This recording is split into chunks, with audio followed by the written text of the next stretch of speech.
अस्सलाम वालेकुम दोस्तों, मेरा नाम है फरहत और मैं आपसे मुखातिब हूँ कनाडा से। दोस्तों, आज हम बात करेंगे मोहतरमा फातिमा जिन्ना के बारे में। जी हाँ, वही मोहतरमा फातिमा जिन्ना जो कायद आज़म की बहन थी और जो अब पाकिस्तान में अखबारात के रंगीन एडिशन या टीवी के चंद 5 से 10 मिनट के प्रोग्राम्स तक महदूद होकर रह गई हैं,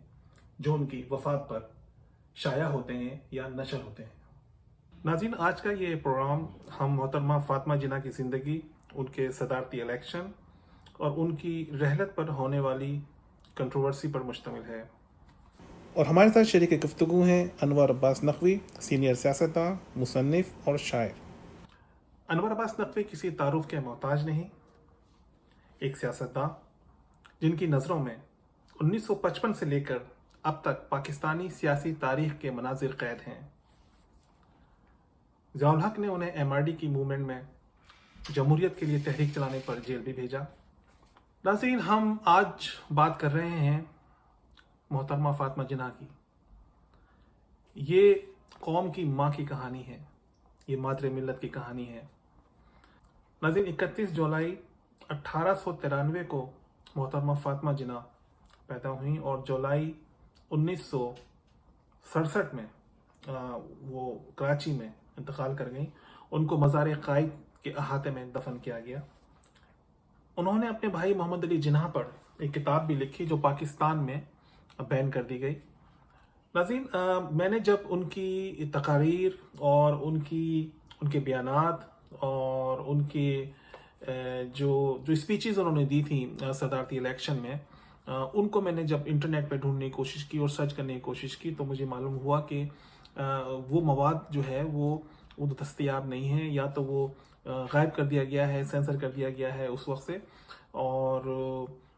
मैंने काफ़ी कोशिश की, लेकिन मुझे उनकी बहुत ही कम उनकी तकारीर और उनके बयानात के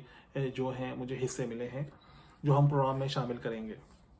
नाज़रीन, 1923 में उन्होंने यूनिवर्सिटी ऑफ कलकत्ता से डेंटल डिग्री हासिल की थी और वो पेशे के लिहाज से एक डेंटल सर्जन थी। उनका बम्बई में बहुत ही अच्छा क्लिनिक था। नाज़रीन, कायद आज़म की अहलिया के इंतकाल के बाद जब हम देखते हैं उनकी पाकिस्तान के लिए सियासी जद्दोजहद, तो हमें नज़र आता है कि कायद आज़म की अहलिया थी रतन बाई, उनका इंतकाल हुआ और कायद आज़म जो थे वो बहुत बीमार थे। और उस लम्हे जबकि वो पाकिस्तान बनाने के लिए शदीद तरीन जद्दोजहद कर रहे थे, उस लम्हे मोहतरमा फातिमा जिन्ना ने अपना डेंटल क्लिनिक जो था वो मुंबई में बंद किया और वो कायद के साथ आई। उन्होंने कायद को इमोशनली सपोर्ट किया, कायद को हर तरह से उन्होंने सपोर्ट किया। इसके अलावा उन्होंने ख़वातीन को मोटिवेट किया उस लम्हे जब पाकिस्तान के लिए उनके भाई जो थे वो एक महाज पे थे और बीमार थे, इमोशनली डिस्टर्ब थे, उनकी अहलिया का इंतकाल हुआ था। उस लम्हे मोहतरमा फातिमा जिन्ना जो थी वो आगे आई, उन्होंने भरपूर अपने भाई का साथ दिया, कदम ब कदम उनका साथ दिया। ख़वातीन के जलसों में उन्होंने शिरकत की, ख़वातीन को मोटिवेट किया कि वो पाकिस्तान के लिए बाहर आएँ और जद्दोजहद में हिस्सा लें। इसके अलावा उन्होंने गोलमेज कॉन्फ्रेंसिस में हिस्सा लिया और काफ़ी उनकी जद्दोजहद नजर आती है। पाकिस्तान के बानियों में से एक हैं वो। इसके अलावा एक उनका बहुत ही शानदार किरदार नजर आता है जब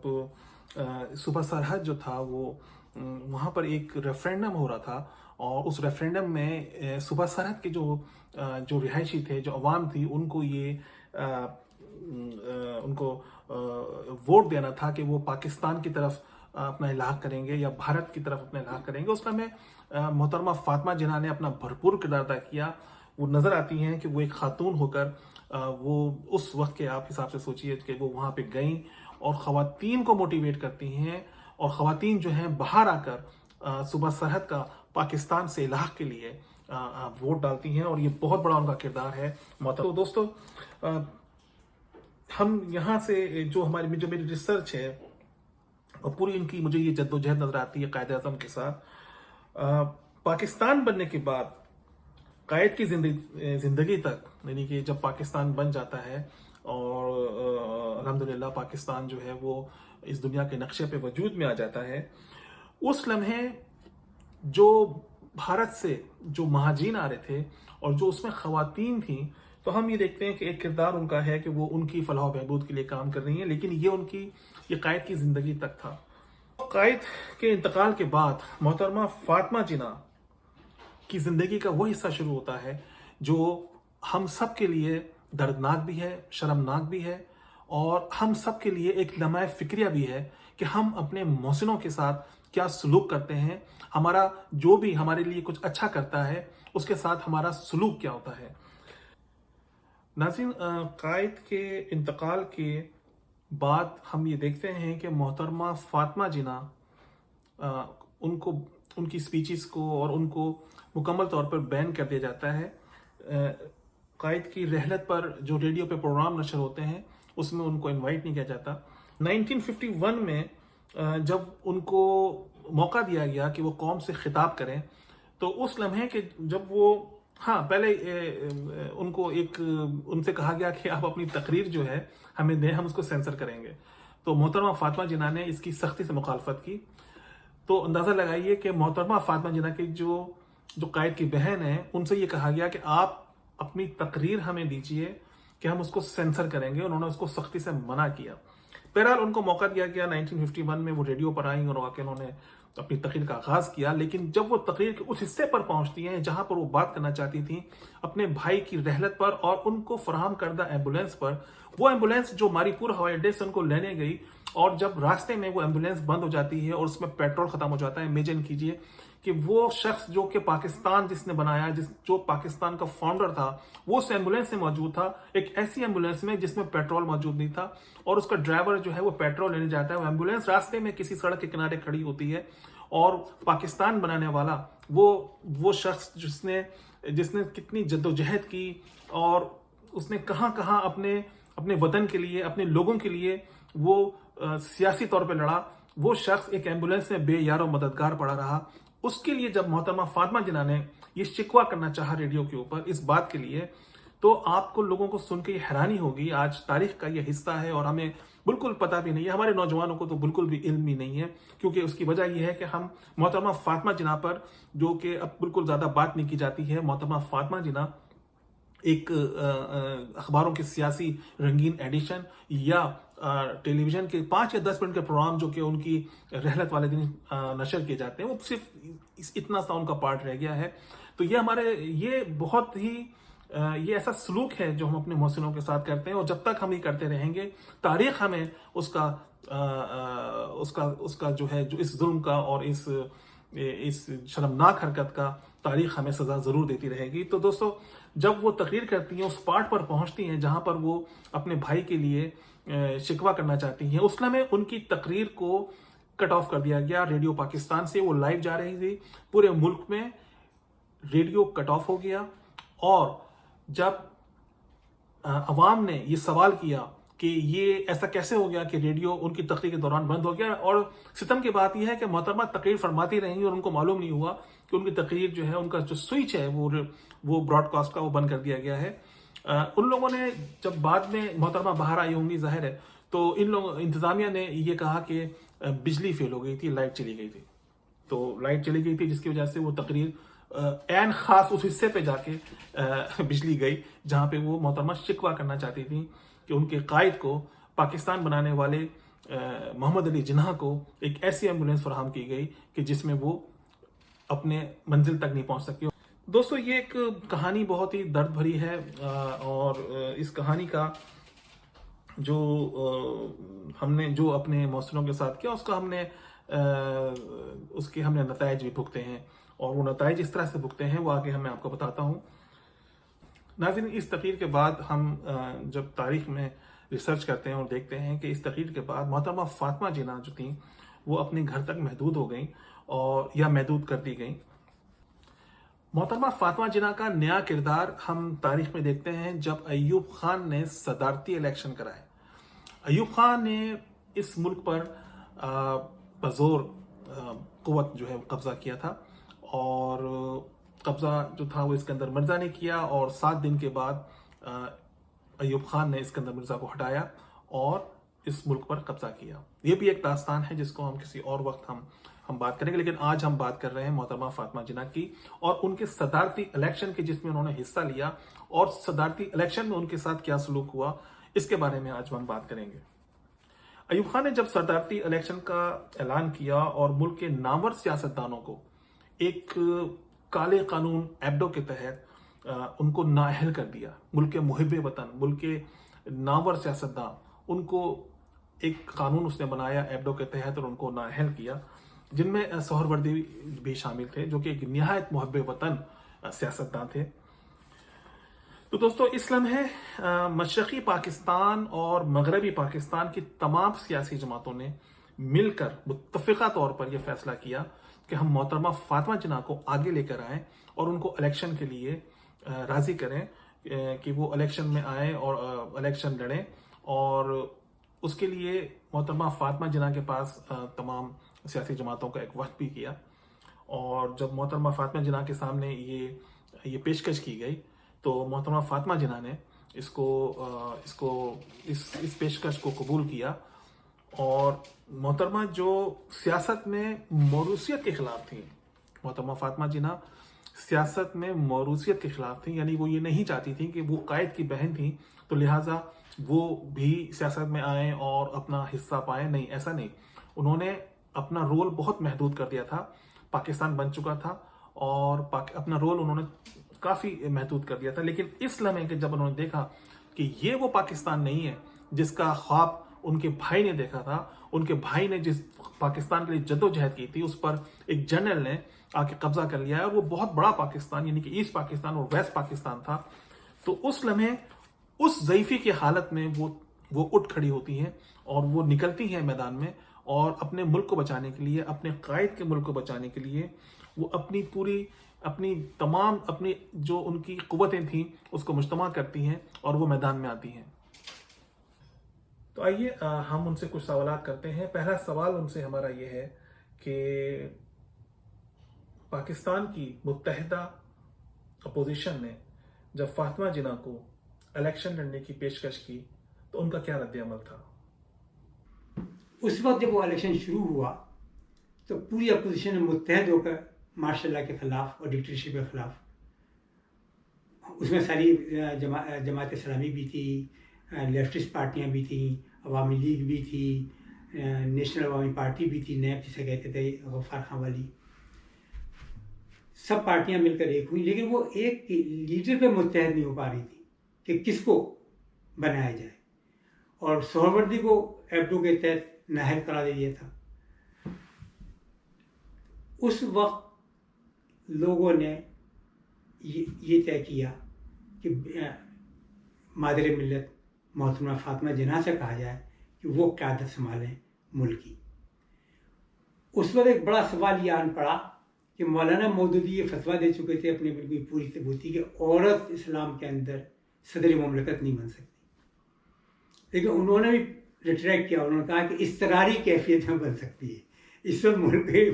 صورتحال یہ ہے کہ ہمیں ان پہ متفق ہونا چاہیے۔ اچھا،